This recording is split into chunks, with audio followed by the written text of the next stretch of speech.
The views and opinions expressed on this program are those of the participants and do not reflect the views of BronxNet or the program underwriters.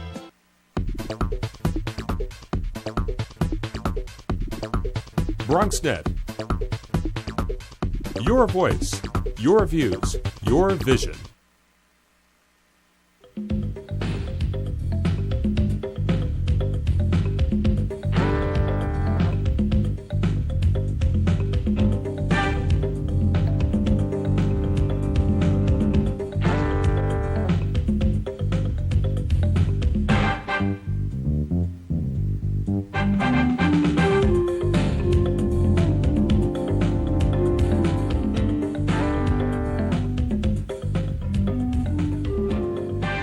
Good evening and welcome to BronxTalk, now in its 17th year, one of the city's longest running TV talk shows.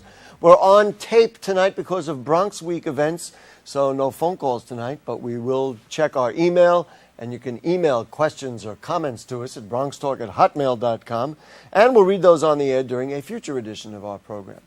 Well, last month, in two separate incidents, special needs children were handcuffed in New York schools, allegedly because their behavior warranted it. We can discuss those incidents tonight, as well as the proposal to ban the cuffing of children, but these have raised larger questions about special needs children and how they're cared for or not cared for in our city's public schools. Please join me in welcoming, from the Bronx chapter of a group called Parent to Parent that connects and supports parents of special needs children, Ellen McHugh. Thank you for joining us. And an attorney who specializes in representing New York families, Adrian Arkantaki. Thank you for joining us. Thank you for having me. Appreciate you being with us tonight.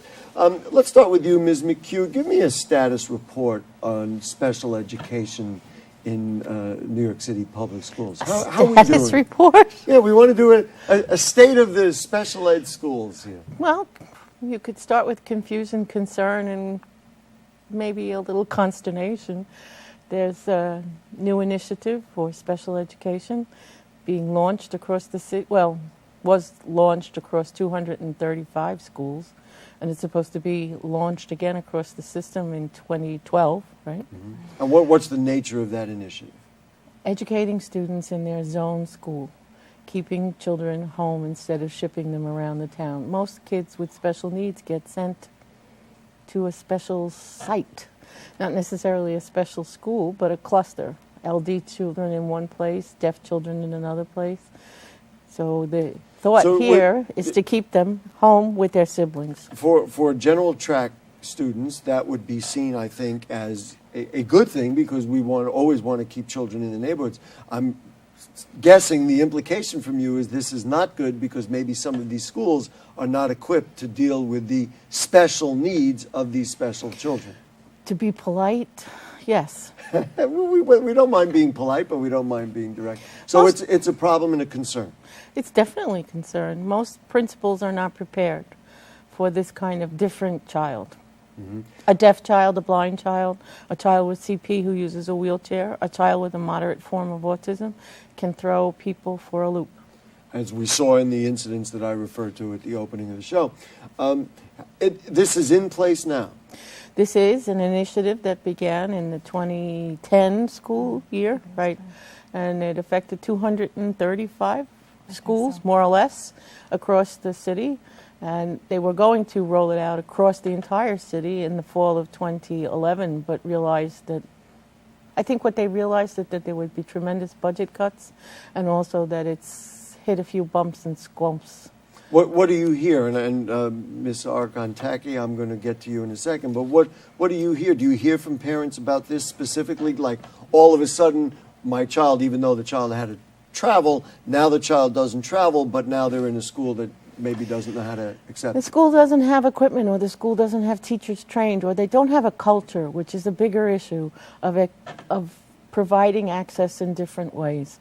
They're rigid, or they've always done Orton Gillingham, or they've always done Wilson, and now you have a child who doesn't use Wilson, uses Linda Mood Bell.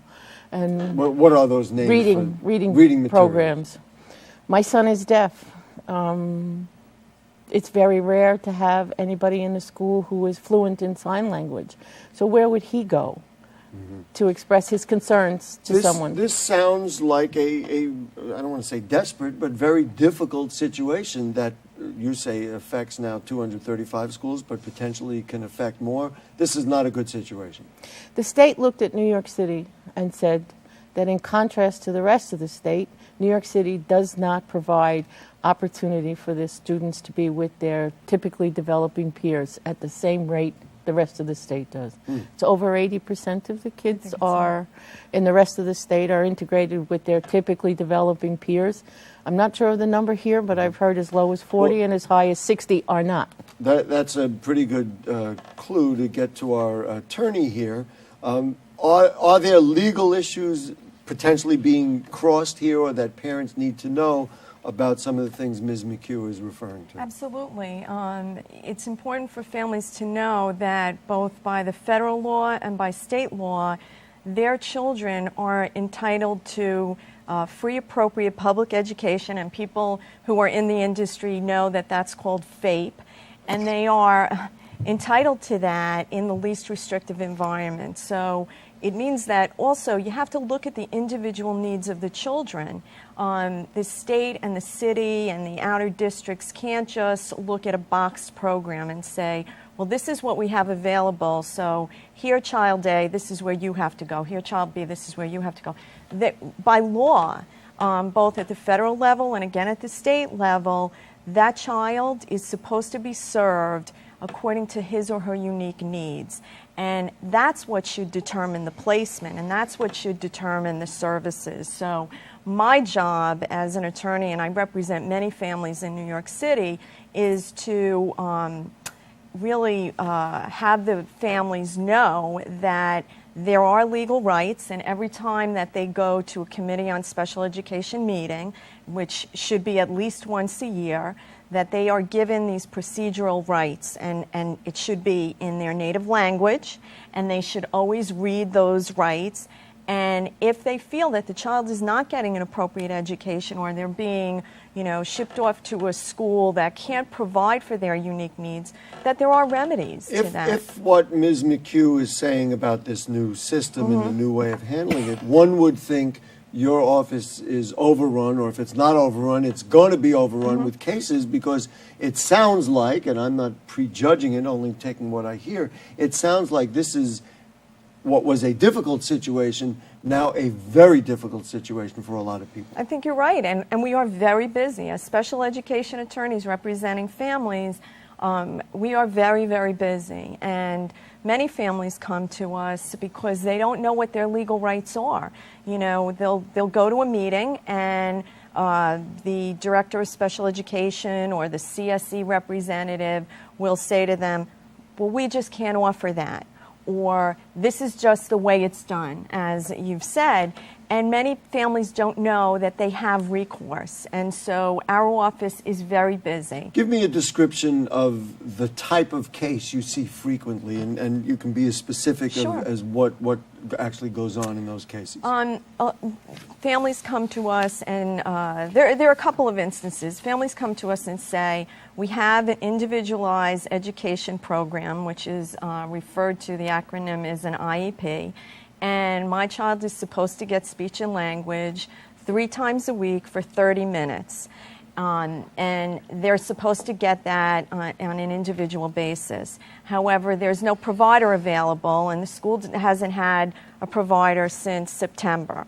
Potentially because of this system, where now all of a sudden they have to deal with students that they never had to deal with before. Sure, and so what we can, what we say to them is, you should go to the Committee on Special Education and say, my child's not getting these services, they are owed these services, and what are you going to do about it? So we see that all the time. And then what do you do? Is this okay? Then you then go through the process of a lawsuit and dragging the city into court and trying to remedy this? I'm saying that because the suggestion, what I'm getting from you, is that there could be hundreds, if not thousands, of families involved in this, and it's a very large issue. So what do you do in that situation? Many times we'll ask the family, have you contacted the director of special education? Have you contacted the local district or your local CSE? And the answer is? 50% of them have, and 50% of them haven't. Okay. And for the ones that have, we try to intervene. We'll either, try to contact the Committee on Special Education and try to resolve it early on. But if not, the families need to know, especially in New York City, that they have a right to due process. And then you will enact a due process we will, of some sort? many times, initiate a request for due process. And usually that resolves the problem.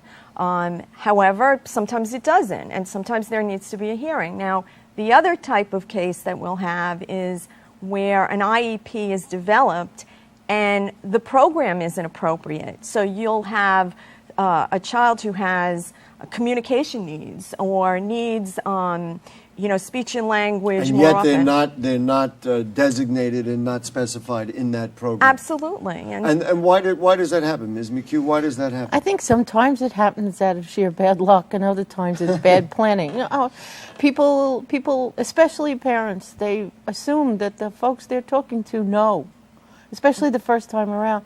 And when you're coming from certain backgrounds, people have a great deal of respect for the person who wears the white coat of educator, and they assume, whether correctly that or they're being not, told something right correct. thing. So they're Exactly. making an assumption that they're being told the correct thing, and yet they're not necessarily being told the correct thing. And then they get into a morass of issues, and they have to go find an attorney. Well, Well, they keep going back to the school, That's assuming that the exactly. school will It's- be able to correct it. And sometimes it's well beyond the school's ability. In the case of speech and language, it's a chronically under-enrolled program in colleges. There's not enough speech and language persons. If you have anybody out there that wants to get a job, Well, it's $90 an hour. This is the next question I'm going to ask. Is it a question that we don't have enough trained people, or is it a question that there are trained people, but there's no money out there to be hiring them? Reimbursement is low. In other words, what I'm getting into is budgeting now for everything and everybody in the public sector is down. Is this a under-budgeted series of programs in the public schools? Absolutely. I think that special ed takes the hit just, like every other education program. So, I think it's hard for the Department of Education to, find providers.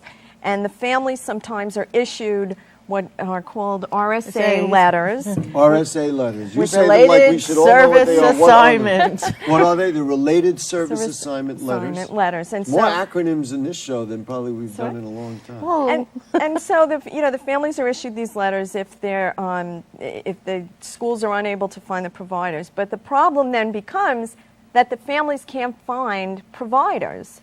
So they're sort of left on their own to go out and try to find private agencies to accept these RSA letters. And in many times the families don't understand that even though they have the letters, that if they can't find providers, that doesn't get the Department of Education, or even in the outer districts, in the suburbs, it does not get them off the hook. That the Department of Ed and the school districts are required to help the families find these providers. Yeah, I want to just move along to another issue that Ms. McHugh raised with me, as you know, before we started the show, and that is about a computerized special ed system. Now, this is the first I had heard about it. CSIS. CSIS? Special education. Again, another acronym here. What is this, and is this an innovation that's working or not working? It's new, so you can't tell. And You can't evaluate it yet. It's Okay. CSIS, Special Education Student Information System, but families have called saying that Cecilia stopped them from developing an IEP. So sometimes, as ironic as it may be, you get a funny what is part. that, and how does that get in the way? One would think if things are computerized, the system is stronger. The people who are trained. I'm not remembering the numbers appropriately, but I think it was 465 people were trained to go back to schools. There's 1,700 schools, and theoretically each school has a student, at least one, with an IEP. There's no way that you can train the trainer in that way to get everybody on task in 3 months, 4 months since this was rolled out. I don't think it's a bad thing, because at least it's a clean copy. But I'm not so sure that computers are your friends. Well, let's put it this way. Maybe it could be, but if you're saying that there aren't sufficient personnel to operate them or know how to use them or apply them in the school, so that's yet another issue. I also want to go back to and Ms. Arkontaki, tell me about this whole idea of this handcuffing of these two children. These children were, quote unquote, boy, did you notice how both guests were?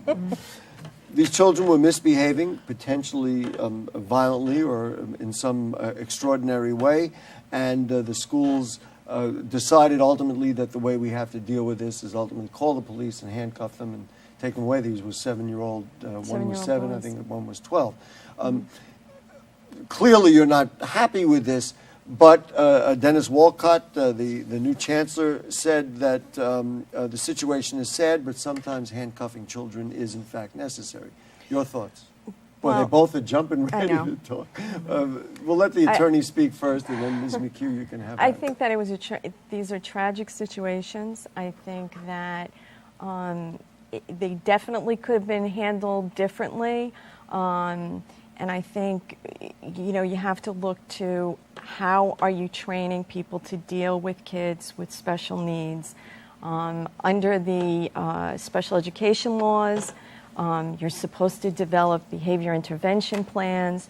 You're supposed to train providers in how to deal with situations where a child's behavior, or if he or she is getting so upset that there are ways to deal with this other than handcuffing. And your suggestion, direct suggestion, is that the personnel involved here were not trained properly. Well, without prejudging the case. Without prejudging the case, what I will say is that we all have to learn from our mistakes, and I think that what we have to learn is maybe to provide better or different training so that situations like this do not happen again. Was there any indication that somebody was in danger from this child or these children? You weren't there. I wasn't there. I can't judge it. I will just say that handcuffing seems very extreme to me, but I think that we have to look ahead and try and not have these situations happen again. And there are ways, and there are, definite training programs to help avoid this in the future. Ms. McHugh, we'll give you a chance to weigh in. You looked like you really wanted to say something about it. I think it's a glaring admission that they don't have enough resources at the school. The 7-year-old had just been transferred into this new school from a special education program. So he was moved out to be in a collaborative team teaching program for more exposure to his peers, but there was no supports there for the child. Plus, so he was misplaced to begin with, aside from anything that might have happened. We don't know if he was incident. misplaced or if somebody. You're suggesting that. We could be, but at the end of the day, I do have to give one plug to Ray Kelly. He got a letter from State Senator Marty Golden, and Kelly replied saying that they are going to develop different methodologies for people to use. But at the end of the day, who's the adult in the room? 4 fellas, 3 fellas, and a little. Meaning the police officers, or the teachers, or the principals. Who's the adult in the room? One of the elected officials, I believe, in Brooklyn, Inez Barron, Assemblywoman Barron in Brooklyn, introduced a bill to prohibit cuffing of children under the age of 12. Is that? We'll go to our attorney here. Is that necessary, or maybe there is a case where a child needs to be restrained in that way? It would be, as a mother, professionally and personally, it would be very difficult for me to see a situation where a 7-year-old needs to be handcuffed. But again, I'm not there. The police are not educators. They're, making a decision quickly. I get that, but I think that if there is something else, if a bill can be introduced that also introduces some safeguards and some training, then, perhaps that is an option. Go ahead. You want to add The fire something department does a thing where they actually have a way to notify the fire department, the local fire department, about the presence of a person with a disability. And they go into schools much more often than policemen do. So I think in some ways it may be more familiarity than anything else. I agree. And it wouldn't be a bad thing for the CPOP, what is it? Another Policemen acronym. on patrol, community policemen Community on policemen on patrol. Okay. to be in the school more often as a friendly face, and but at the end of the day, it's still who's the adult in the room. Well, not only who's the adult in the room, but I would question whether or not there are people who are sufficiently trained. And if we're talking about putting more special needs children in traditional track schools, I'm guessing that we might not have enough people. One thing that you folks mentioned also before the show was the idea of transition planning. The idea that any student in a high school needs to be prepared for the future. Special needs children may need special attention. Explain to me, Ms. McHugh, how this works or doesn't work with special needs children. In theory, at about 15 and a half, there should be an IEP transition plan, which means that you've had to start the planning much earlier, because at 15 it's supposed to be written into the IEP. So you should at least start when the child Maybe comes in middle school, middle 7th, school 8th or grade, first year of high school. sophomore year. I mean, I still don't know what I want to be when I grow up, so it's hard for some of them to know. And if you have children who also have a delay, they're not sure if they're even enabled or allowed. Some of these kids are really cowed, and they're not sure that they can be something. And that's an issue that I think has to be addressed some other way. Well, it has to be addressed for every child in the school, but you're saying for special needs. It's a contract. You write this plan up. It's a contract with the state. I sign it. You as the DOE signs it. Maybe the lawyer signs it. Sometimes the child signs it. It's a contract. It's not a guessing game. I have to tell you, listening to all this, I'm hearing just an immense class action suit. I mean, basically what we're, because we're talking about what you're suggesting is so many of the regulations are not being adhered to, and so many of the children are not being cared for, if taking what you're saying is accurate and true. Well, I think that we have to look at it on a case-to-case basis, and we have to really empower families. I mean, that is the goal of, our office, is to empower families and say, for instance, in transition planning, it's important for families to know that part of this contract is not just to say, well, what will Johnny do after school? Oh, he will live home or he will go to college. That the law says, and the laws are there to protect these children, to say, well, how are you going to get the child there? Right? And you have to look at every case differently. But transition planning is a huge area of the law, and it's a huge area of advocacy. And what we're doing, and I truly believe this, is our children with special needs, regardless of how minimal or how maximum the needs are, this is an untapped resource. And if we do it right, if the Department of Education does it right, and again in the suburbs, if we do it right, we are the first generation that has a chance to really optimize the skills of our kids with special needs. And make them productive in society.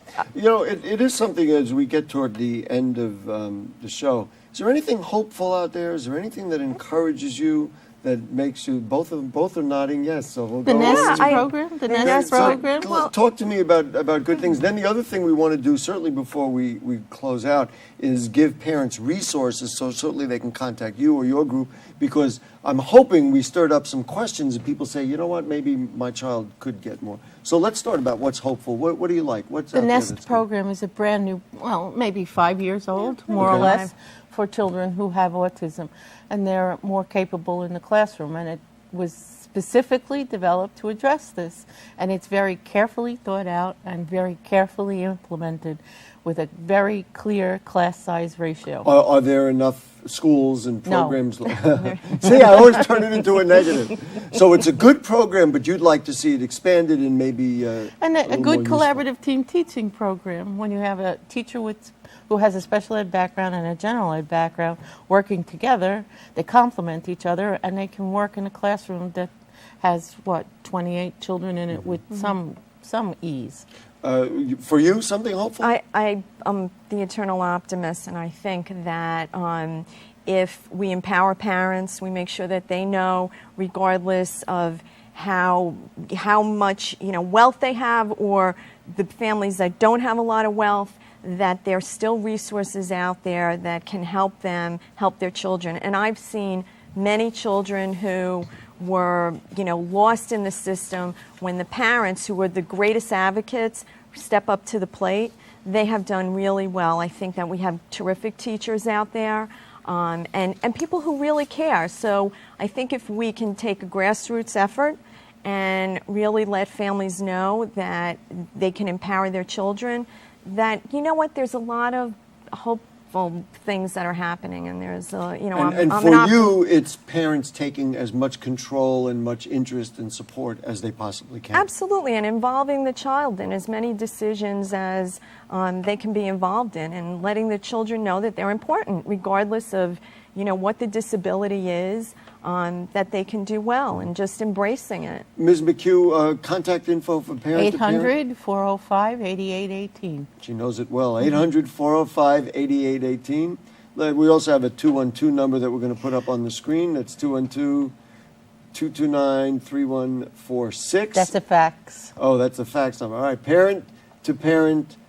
NYS.org is the number, and give the, what was that 800 number again? 800-405-8818. Okay, 800-405-8818. Do we want to put out the number or contact sure. for the office? Yeah, I'll tell you. The firm is Littman Crooks, and we have an office in New York City and in Westchester and in Dutchess County. And you do specialize in these kinds of issues, so parents who have questions can get to you. Yes, and we have a great website. It's littmancrooks.com. And you can reach us at 212-490-2020. The website is a great wealth of information. Great. Adrian Arkantaki, thank you so much for joining us. Ellen McHugh, thank you so much. And let's hope that every one of our Bronx children gets served properly in schools and everywhere in life. All right. Folks, if you have further comments or questions on anything you heard on tonight's show or anything going on in the Bronx, then email them to us at BronxTalk@hotmail.com, and we'll read those on the air during a future edition of our program. Archives of our show are available at BronxNet.org. You click Bronx Talk, which is on the right-hand navigation bar right toward the bottom there. A couple of interesting shows coming up. Next week, we'll take a close look at the question of access to the Jerome Park Reservoir, including exclusive photos. Then on Memorial Day night, we'll have a fascinating program about how new technology is making caring for seniors and the ill a lot easier. Lots of good talk coming up on our show, Bronx Talk. Thanks, of course, to producer Jane Folloro, director Michael Arias, our cast of thousands around us in the studio and in the booth, and to you.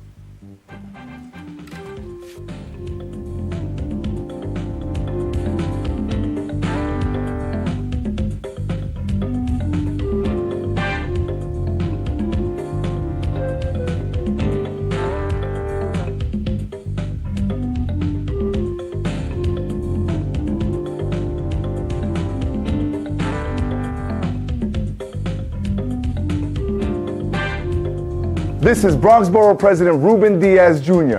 inviting you and your family to come celebrate Bronx Week. Bronx Week is our annual Bronx Festival showcasing the very best in our borough in the areas of art, culture, food, and entertainment. Bring the family, bring the kids, and join us during this big Bronx celebration. For more information, go to ilovethebronx.com. See you there.